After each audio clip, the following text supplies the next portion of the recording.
PR পদ্ধতিতে নির্বাচন আয়োজন করার কোনো বিকল্প নাই। আমরা লক্ষ্য করছি মৌলিক সংস্কারে কেউ কেউ গড়িমসি করছেন। এটা জুলাইয়ের সাথে বিশ্বাসঘাতকতা।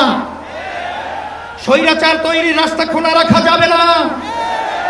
সংস্কার না করে নির্বাচন আয়োজন করে দেশকে আবারও আগের অবস্থায় নিয়ে যাওয়া যাবে না। সাংবাদিক বন্ধুগণ, শিক্ষাবিদ, বুদ্ধিজীবী ও প্রিয় দেশবাসী, বাংলাদেশের প্রথম ইমিউনিটি বুস্টার সমৃদ্ধ ফ্যান্টাস্টিক হ্যাপি এনার্জি বিস্কিট সবাইকে আন্তরিক শুভেচ্ছা ও কৃতজ্ঞতা জানাচ্ছি। শুরুতে জুলাই অভ্যুত্থানে জীবন উৎসর্গকারী বীর যোদ্ধাদের স্মরণ করছি। তাদের শোকাহত পরিবার পরিজনের প্রতি সমবেদনা জ্ঞাপন করছি।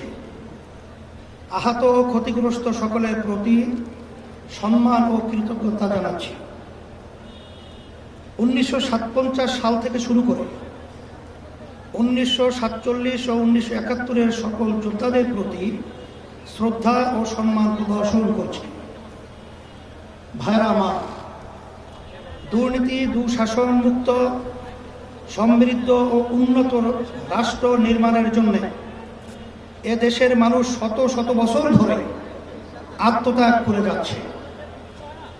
সুশাসন প্রতিষ্ঠার জন্য রক্তের নজরানা পেশ করে যাচ্ছে। তারই ধারাবাহিকতায় 24 জুলাই আগস্টে ও আরেকটি গণ অভ্যুত্থান হয়েছে।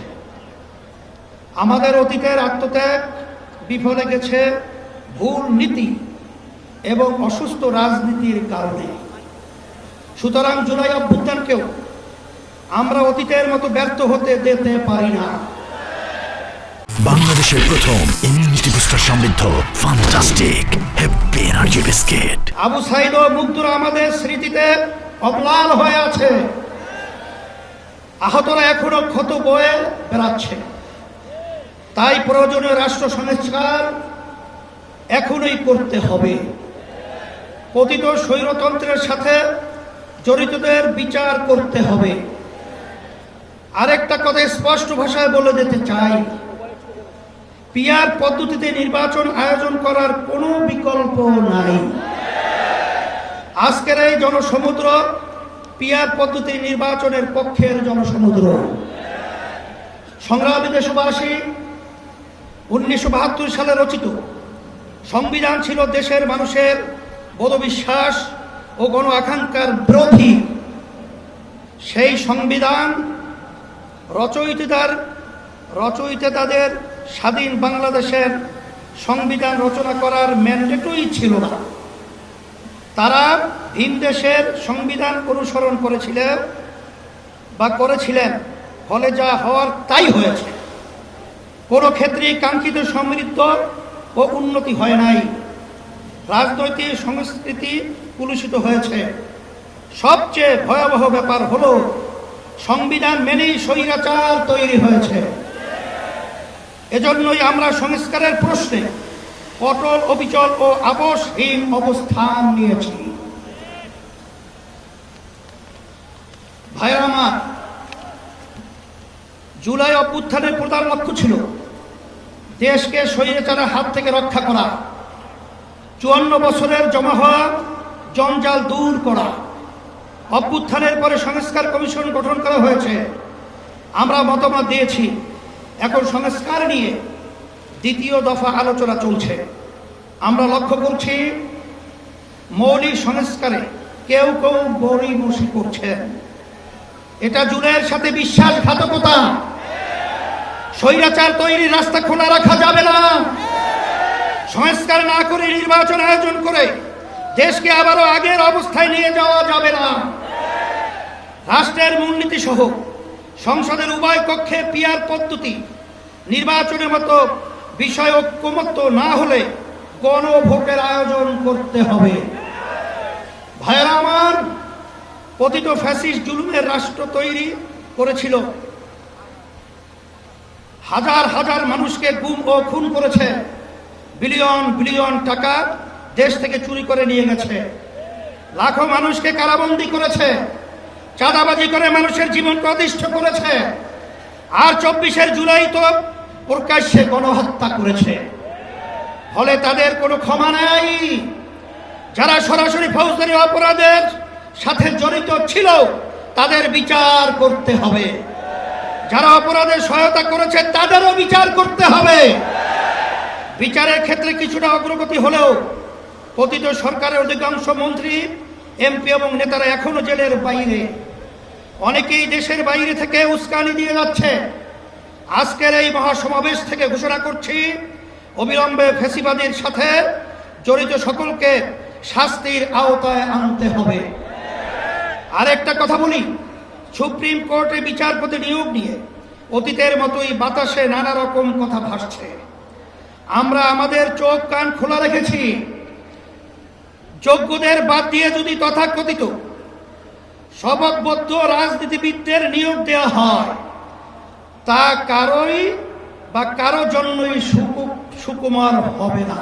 সরকারকে বলবো, সংস্কার, বিচার ও সুষ্ঠু নির্বাচনের যে অঙ্গীকার নিয়ে আপনারা দায়িত্ব নিয়েছেন, সেই দায়িত্ব পালনে অবিচল থাকুন। কারো দ্বারা প্রভাবিত হয়ে লক্ষ্য থেকে বিচ্যুত হবেন না।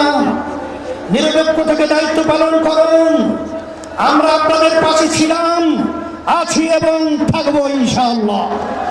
প্রিয় ভাইরা আমার, আইন শৃঙ্খলা পরিস্থিতি, রাজনৈতিক চরিত্র, চাঁদাবাজির ক্ষেত্রে অবস্থার এখনো কোনো পরিবর্তন হয় নাই। একটি দলের বিরুদ্ধে অভিযোগ উঠেছে, কারো নাম ধরে সমালোচনা করতে চাই না, তবে পুরনো রাজনৈতিক অপসংস্কৃতি জিয়ে রাখার চেষ্টা সহ্য করা হবে না। রাজনীতির নামে সন্ত্রাস, চাঁদাবাজিকে অবশ্যই প্রতিহত করতে হবে ইনশাআল্লাহ। ভাইরা আমার, আমাদের প্রধান লক্ষ্য হবে মানুষের জীবনের নিরাপত্তা নিশ্চিত করা এবং মানুষের জীবন মান উন্নত করা, ভবিষ্যৎ প্রজন্মের জন্য নিরাপদ দেশ গড়ে তোলা, মানুষের বিশ্বাস ও চিন্তার স্বাধীনতা নিশ্চিত করা। আমরা একটি সমৃদ্ধ বাংলাদেশ নির্মাণ করতে চাই। কৃষক ও শ্রমিক ভাইদের উদ্দেশ্যে আমি বলতে চাই, অতীতে কেউ আপনাদের স্বার্থ রক্ষা করে নাই, আপনাদের শ্রম ঘামের প্রকৃত মূল্য কেউ দেয় নাই। ইসলামী শক্তি ক্ষমতায় এলে আপনাদের স্বার্থ নিশ্চিত করা হবে ইনশাআল্লাহ। ব্যবসায়ী ভাইদের উদ্দেশ্যে বলতে চাই, আপনাদেরকে পদে পদে চাঁদা দিতে হয়, প্রশাসনিক হয়রানির শিকার হতে হয়, বিদ্যুৎ জ্বালানি নিয়ে ভোগান্তির শিকার হতে হয়, ঋণ পাওয়া নিয়ে ব্যতিব্যস্ত হতে হয়। ইনশাআল্লাহ আমরা রাষ্ট্র পরিচালনার দায়িত্ব পেলে আগামী বাংলাদেশ হবে ব্যবসা বান্ধব বাংলাদেশ। যেন জীব তরুণদেরকে বলি, তোমরা আমাদের ভবিষ্যৎ, তোমাদের সম্ভাবনা কিসের জন্য আমরা ওয়াদাবদ্ধ। আমি আমার প্রিয় তরুণ যুবকদের আশ্বস্ত করতে চাই, আগামী বাংলাদেশে তোমরাই হবে মূল শক্তি। ইসলামী আন্দোলন বাংলাদেশ তার ব্যবস্থা করবে ইনশাআল্লাহ। তোমাদের জীবনের প্রথম ভোট হোক সত্যের পক্ষে, কল্যাণের পক্ষে, ইসলামের পক্ষে। যদি তোমরা এটা করতে পারো, এদেশকে আমরা গড়ে তুলবই ইনশাআল্লাহ। আমাদেরকে কেউ দমাতে পারবে না ইনশাআল্লাহ।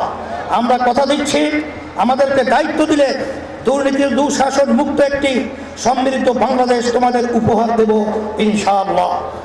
প্রবাসী ভাইদের উদ্দেশ্যে আমি বলতে চাই, আপনারা এদেশের অর্থনীতির অন্যতম প্রধান শক্তি, আপনারা আমাদের প্রেরণা, আপনারা ভিআইপি। আপনাদের উপযুক্ত সম্মান এবং ন্যায্য চাওয়া পাওয়া নিশ্চিত করার জন্য যা যা করার দরকার আমরা তাই করব ইনশাআল্লাহ। সম্মানিত ওলামায়ে কেরাম, আপনারা দেশের শ্রেষ্ঠ সন্তান, অথচ অনেক ক্ষেত্রেই আপনারা অবহেলিত এবং রাষ্ট্রের সুবিধা থেকে বঞ্চিত। আগামী নির্বাচনে আমরা দেশ পরিচালনার দায়িত্ব পেলে ওলামায়ে কেরামদের প্রাপ্য সম্মান ও মর্যাদা নিশ্চিত করব ইনশাআল্লাহ। প্রিয় দেশবাসী, ইসলামী আন্দোলন বাংলাদেশ প্রতিবেশী রাষ্ট্রের সাথে শান্তি ও সৌহার্দ্যপূর্ণ সম্পর্ক চায়, সহযোগিতামূলক সম্পর্ক চায়, নিরাপদ সম্পর্ক চায়, তবে কোনো আগ্রাসী মনোভাব, অবৈধ হস্তক্ষেপ বা চোখ রাঙ্গানি প্রত্যাশা করে না। বাংলাদেশের হিন্দু, বৌদ্ধ, খ্রিস্টান, উপজাতি, ক্ষুদ্র নৃগোষ্ঠী এবং মুসলমান সকলে মিলেই আমরা বাংলাদেশী। এই দেশ আমাদের সকলের, ধর্ম বর্ণ নির্বিশেষে সকলের জানমালের নিরাপত্তা নিশ্চিত করা এবং সবার জন্য সমান সুযোগ ও মর্যাদা প্রদান করা আমাদের রাজনৈতিক অঙ্গীকার। আমার মা বোনদের উদ্দেশ্যে বলতে চাই, নারী আমাদের জনশক্তির অর্থে। দেশ গঠনে নারীদের ভূমিকা খুবই গুরুত্বপূর্ণ। ইসলামী আন্দোলন বাংলাদেশ নারীর স্বাধীনতা, সম্মান ও অধিকার নিশ্চিত করতে চায়। আমরা নারীর প্রতি কোনো প্রকার সহিংসতা বরদাস্ত করব না। নারীকে পণ্য বানাতে দিব না। নারীর প্রতি মর্যাদা সমুন্নত করাই আমাদের পবিত্র দায়িত্ব।